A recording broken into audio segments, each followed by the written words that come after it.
Hola a todos y bienvenidos a un nuevo episodio de Voces de la Literatura, el espacio donde exploramos las grandes corrientes literarias que cambiaron la historia de la cultura y de la humanidad. Hoy nos adentramos en uno de los movimientos más apasionantes, intensos y profundos, el romanticismo, y lo haremos desde sus dos grandes protagonistas, Alemania y Francia. Yo soy Sandra. Y yo soy Valentina. Prepárense para sumergirse en un universo donde los sentimientos valen más que la razón, donde el arte rompe las reglas y donde la imaginación se convierte en la más alta forma de libertad. Pues bien, para comenzar, imagina esto. Estamos a finales del siglo XVIII, por allá en Inglaterra y Alemania, cuando algunos artistas dijeron, ¿y si dejamos de pensar tanto con la cabeza y empezamos a sentir más con el corazón? Y ¡pum! Nació el romanticismo, una revolución artística, literaria y musical que dijo, no más reglas rígidas, ni tanta lógica. Querían emoción, drama y pasión. Básicamente, pura intensidad. Exacto, estos románticos eran como los influencers del alma, se podría decir. Amaban la naturaleza, pero no por los likes como ahora, sino porque veían en ella una fuerza mágica, misteriosa, como una tormenta que te sacude por dentro. Ellos usualmente se inspiraban en bosques solitarios, montañas, ruinas antiguas y decían, así es como me siento por dentro. Y ojo a esto, no todos eran flores y mariposas, también les gustaba lo oscuro, lo melancólico, lo imposible, puesto que se hacían preguntas como, ¿cuál es el sentido de la vida? ¿Qué hay más allá de los sueños? Y hasta inventaban seres sobrenaturales, o sea, eran los reyes de las leyendas y lo fantástico. Excelente. Pero antes de entrarle de lleno a la literatura, hagamos una pausa rápida en el lenguaje. ¿Sabían que la palabra romántico tiene una historia súper interesante y nada que ver con las comedias de Netflix?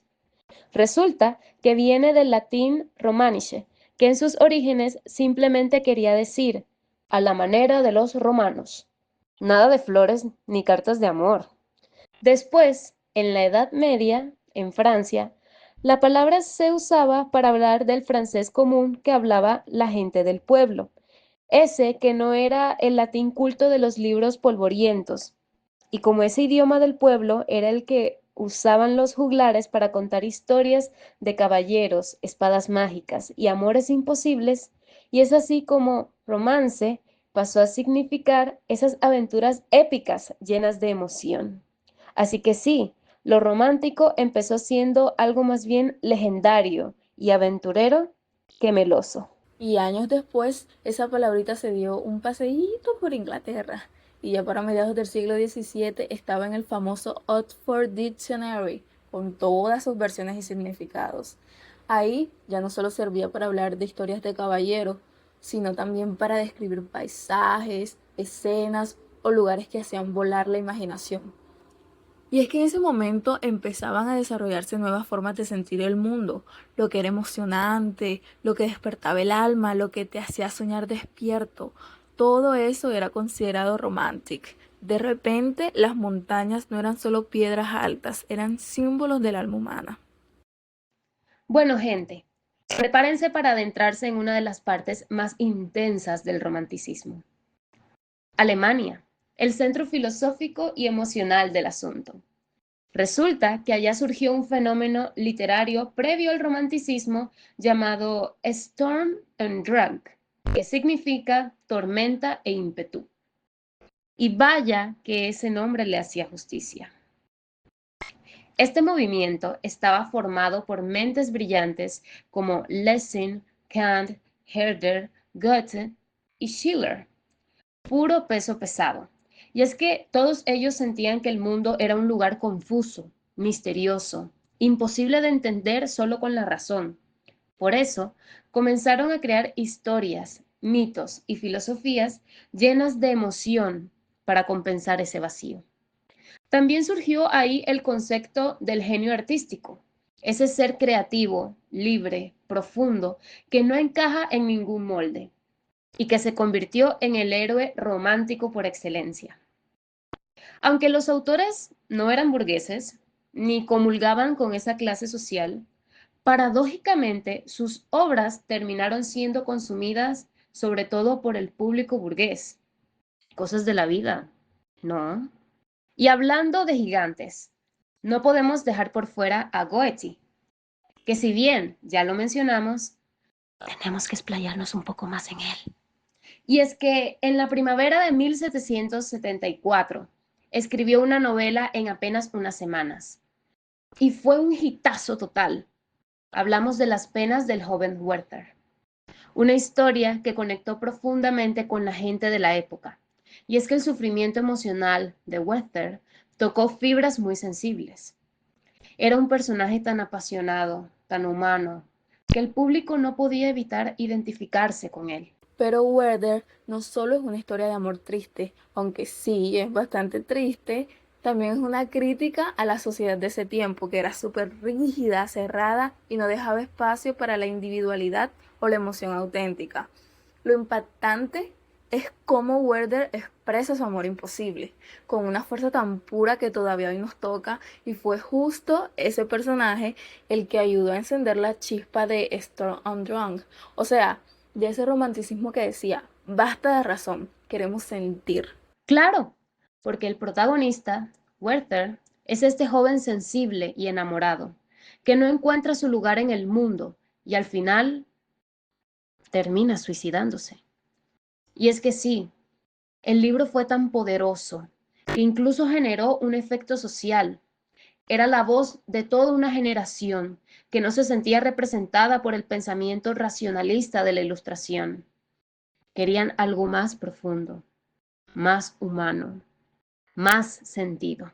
Y no podemos dejar por fuera a Schiller, otro gran exponente que en obras como Don Carlos o Guillermo Tell habló del poder, la libertad, la dignidad humana y la lucha contra la opresión. Toda una lírica a los ideales que aún nos siguen inspirando. Y claro está también Novalis, otro filósofo y poeta de la época que soltó una frase inolvidable. Romantizar es dar a lo ordinario un aire misterioso, a lo finito una experiencia de infinito.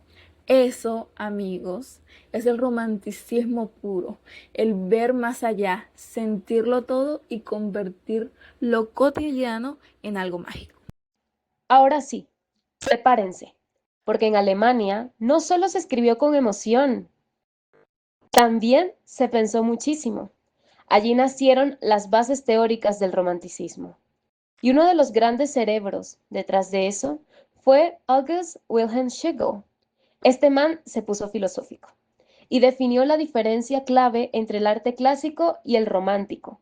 En su curso de literatura dramática, lanza comparaciones supervisuales. Por ejemplo, el arte clásico se parece al panteón romano, todo simétrico, ordenado y elegante, mientras que el arte romántico sería como la abadía de Westminster, misteriosa, gótica, llena de sombras y emoción.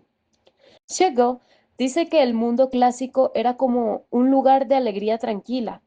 En cambio, el mundo medieval, que inspira lo romántico, estaba lleno de caballeros, castillos, mujeres idealizadas, fe cristiana y, sobre todo, una sensación de infinito, como si todo apuntara a algo más allá.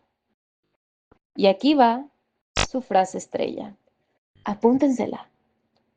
Cuando el alma descansa, como a la sombra del sauce llorón de su destierro, y anhela la patria lejana, ¿cuál puede ser el motivo fundamental de su canto, sino la melancolía? Y gracias a dos mujeres súper influyentes, estas ideas no se quedaron solo en Alemania.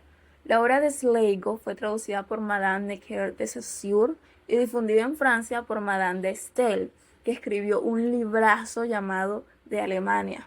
Ahí se puso a analizar cómo pensaban, creían y sentían los alemanes, un pueblo que para muchos en Europa todavía era un misterio. Dividió su libro en 4 partes. La primera trata del honor, el amor y la cultura. La segunda de estética. La tercera de filosofía, obvio. Y la cuarta de cómo se conecta la cultura con la moral. El romanticismo no fue simplemente un nuevo estilo literario en Francia, fue una revolución artística con todas las letras. Aunque el movimiento arrancó en lugares como Alemania e Inglaterra, Cuando llegó a Francia en el siglo XIX fue como tirar una bomba creativa en medio del arte y la literatura. Piensa en el contexto. Francia venía de la Revolución Francesa, del caos, del derrumbe, del orden viejo y del imperio de Napoleón. Todo estaba cambiando y en este torbellino de transformaciones los artistas dijeron, ¿por qué seguir las reglas de siempre? Querían romper con lo tradicional y buscar nuevas formas de contar lo que vivía el ser humano en un mundo cada vez más complejo. Y es que durante la Revolución se gritaron a los cuatro vientos ideales como libertad, igualdad y fraternidad. Aunque, seamos honestos, el camino fue bastante violento, pero eso dejó una huella, una sociedad que ya no quería seguir obedeciendo ciegamente, ni en política, ni en el arte, las normas rígidas del clasicismo. Esas que decían que todo debía imitar lo griego o lo romano. Empezaron a sentirse como una camisa de fuerza. Los artistas querían liberarse de eso y decir lo que realmente sentían: tristeza, rabia, deseo, locura, ternura, todo lo que nos hace humanos. Y aunque a veces lo olvidamos, uno de los que encendió la mecha del romanticismo fue Jean-Jacques Rousseau. Sí, el mismo filósofo que suele estar metido en los libros de la Ilustración. También fue un precursor de esta revolución emocional. En obras como Emilio o Las ensoñaciones de un paseante solitario, hablaba de conectarse con la naturaleza, de escuchar los sentimientos, de cuestionar la sociedad y de permitirse sentir melancolía. Fue como el tío sabio del romanticismo. Les dijo a los artistas que estaba bien ser sensibles, que no tenían que reprimir su mundo interior, y eso, en su tiempo, fue toda una bomba. Y si hay alguien que representa todo eso en Francia, es Víctor Hugo. Poeta, novelista, dramaturgo, una máquina total. En 1827 escribió el prólogo de su obra Cromwell, que es como el manifiesto del romanticismo francés. Ahí tiró una frase legendaria: el romanticismo es el liberalismo en literatura. Pero, ¿qué quería decir? Que así como el liberalismo defiende al ciudadano frente al Estado, el romanticismo defiende la libertad del artista frente a las reglas impuestas por las academias. Hugo decía: todo vale, lo feo, lo hermoso, lo caótico, lo sublime. Mientras sea sincero, tiene valor. Y ese espíritu libre se volvió escándalo con el estreno de su obra Hernani en 1830. Fue tan polémica que terminó en gritos, peleas y hasta insultos entre el público. Se armó una guerra cultural conocida como la Batalla de Hernani, con dos bandos, los que defendían lo clásico y los que apoyaban lo nuevo, lo romántico. Hugo rompió todas las reglas del teatro, mezcló comedia con tragedia, no respetó tiempos ni lugares, usó un lenguaje más directo y creó personajes apasionados que gritaban sus emociones. Con Hernani, el romanticismo hizo su entrada triunfal en el teatro francés y no hubo vuelta atrás. Pero ojo, Víctor Hugo no fue el único rockstar del romanticismo francés. Este movimiento tuvo un montón de autores que le metieron su propio estilo, como si cada uno tuviera su playlist emocional personal. Uno de los pioneros fue François-René de Chateaubriand, sí, nombre largo y elegante, que escribió Atala y René allá por los primeros años del siglo XIX. En sus historias mezcla amor imposible, melancolía, religión, paisajes salvajes y ese sentimiento profundo de que el mundo ya no tiene mucho sentido. René fue uno de los primeros en hablar de eso que hoy podríamos llamar el existencialismo emo. Ese aburrimiento de la vida, esa tristeza que no sabes de dónde viene, esa soledad que te aplasta aunque estés rodeado de gente, intenso pero muy real. Por otro lado, está Alphonse de Lamartine, uno de los poetas más importantes del romanticismo lírico. En su libro Meditaciones Poéticas de 1820, habla desde la emoción más íntima, el amor, la muerte, el paso del tiempo y la nostalgia. Su poesía es muy personal y melancólica y representa la sensibilidad de toda una generación. Y para cerrar con broche medio amargo, tenemos a Alfred de Musset, el romántico que ya no se cree el cuento. Su estilo es más irónico, más ácido, más de ya no espero nada del mundo, pero igual escribo. En Lorenzaccio, por ejemplo, un drama histórico con toda la tensión de la política y el poder, muestra esa lucha entre lo que uno quiere cambiar y lo que el mundo realmente permite. Hay ideales, sí, pero también frustración, traición y desencanto. Bueno, ya para ir cerrando este viaje lleno de emociones, amores imposibles y tormentas interiores, hablemos del legado que dejó el romanticismo. Y es que no fue cualquier cosita. Dejó una huella profunda en la cultura, no solo en Francia, sino en toda Europa. Para empezar, se rebeló contra las reglas estrictas del clasicismo y abrió las puertas para que los artistas pudieran expresarse a su manera, sin pedir permiso. Gracias a eso, los escritores que vinieron después se sintieron libres para hablar de lo que realmente les dolía, lo que soñaban, lo que les daba miedo, incluso si no era bonito ni correcto. Y no solo cambió la forma de escribir, cambió la forma de ver al artista. Desde ese momento el escritor ya no era solo un tipo que contaba historias para entretener, ahora era alguien que se atrevía a mirar dentro de su alma, aunque eso doliera, aunque no encajara con lo que la sociedad esperaba.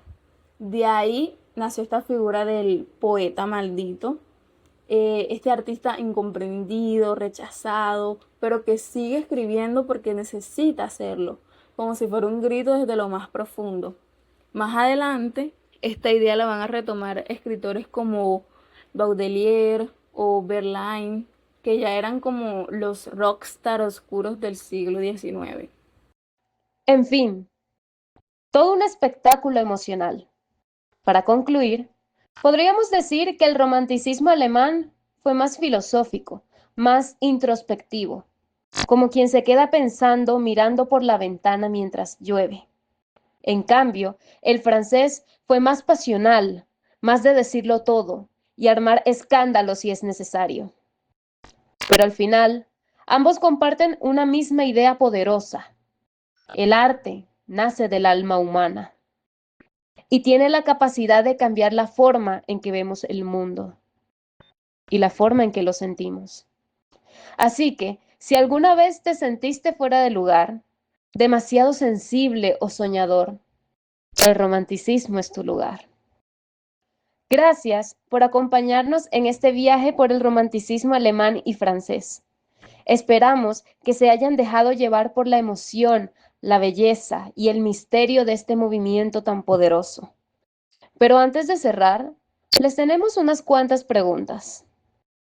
La primera, ¿de qué forma crees que el romanticismo, con su énfasis en los sentimientos y la subjetividad, sigue influyendo en cómo nos expresamos hoy en día a través del arte, la música o la literatura?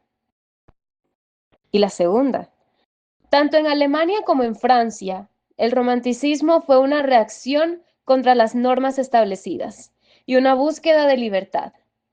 ¿En qué aspectos de tu vida sientes que necesitas romper con lo establecido para encontrar tu propia voz o forma de expresión? El romanticismo defendía la figura del genio artístico y del poeta maldito, personas sensibles, a menudo incomprendidas por la sociedad. ¿Crees que hoy en día sigue existiendo este tipo de artistas? ¿Cómo los reconoces o cómo te identificas con ellos? Las obras románticas muchas veces hablaban de amor imposible, sufrimiento, muerte y melancolía. ¿Por qué piensas que a pesar del dolor estos temas siguen conmoviendo tanto al público incluso siglos después? El romanticismo valoraba la introspección y la conexión con la naturaleza, como formas de comprenderse a uno mismo. ¿Qué lugar ocupa hoy en tu vida la reflexión personal o el contacto con la naturaleza como formas de encontrar sentido o equilibrio? Y eso es todo. Nos reencontramos en el próximo episodio de Voces del Romanticismo. Hasta entonces, no dejen de leer, de sentir y de romantizar la vida.